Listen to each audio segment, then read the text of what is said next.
Ah, c'est le petit coup de gueule du matin. Là, je suis un peu en flip aujourd'hui. Je vous explique pourquoi. Paraîtrait que le coronavirus, je sais pas pourquoi je dis il paraîtrait. Non, il est clairement en Italie. On a eu quelques cas en France. Il y a eu plein de nouveaux cas en Italie, en Corée du Sud, en Iran. Ah, c'est un truc de fou. Mais nous, en France, on préfère carrément regarder les vidéos de Griveaux. Ah ouais, mais nous, en France, on préfère parler de 49.3 pour les retraites, la blessure de Thiago Silva, ou encore débattre sur le fait que Jul serait le plus gros vendeur de disques de rap. Eh, ma frère, plus sérieusement, il y a un putain de bordel qui arrive. Et je sais pas pourquoi, mais j'ai l'impression que les médias vont nous dire que ce fameux virus aurait contourné les limites de la France. Ah ouais, pour les plus anciens, ça vous rappelle quelque chose, Tchernobyl? Ouais, soi-disant, le nuage, il aurait contourné la France. C'est genre normal. Et moi, ce qui me rend dingue, c'est quand j'entends les chiffres, en Chine, ils sont plus d'1 milliard. Et quand tu entends le nombre de victimes chinoises, je me dis, tiens, c'est bizarre. J'ai pas l'impression qu'on nous donne les vrais chiffres. Attention, c'est mon avis, bien sûr. Et j'ai clairement le sentiment qu'en France, on va se retrouver comme en Chine, justement. À boucler des villes, des quartiers. Et ça a déjà commencé, puisqu'il y a un commissariat qui a été verrouillé carrément. Et je te promets que c'est pas une blague, dans le 13e. Eh, ma frère, c'est chaud! Il y a des vidéos hyper flippantes qui circulent en plus de ça sur le net. On y voit des gens s'amuser à tousser dans des lieux publics, comme des ascenseurs, des accueils, dans le seul et unique but de contaminer les gens.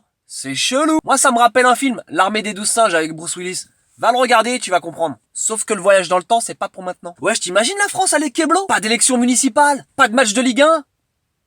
Je sais pas pourquoi, mais je suis persuadé que dans certaines émissions, ils arriveront à trouver un lien entre l'islam et le coronavirus. Alors ce virus a un mode opératoire assez peu commun, mais il rappelle tout de même les cellules terroristes islamistes radicalistes de Daesh. Ah oui, on sent quand même une volonté dominatrice de ce virus. Dominatrice comme l'idéologie musulmane, hein. On sent que c'est la taquilla, c'est de la taquilla, c'est du musulman. Et jette-toi en l'air. Ah, certains sont plus préoccupés par le grand remplacement que par la grande pandémie qui nous pend au nez. Ma frère, quelles que soient tes croyances et ta couleur, dis-toi une chose, dis-toi que là ça concerne tout le monde. Il est grand temps de s'occuper des vraies choses importantes. Notre santé par exemple. Ça nous rappelle aussi une vérité universelle. Face à la maladie, on est tous logés à la même enseigne. Like, commente, partage et si ça te plaît pas, jette-toi en l'air et va te faire follow.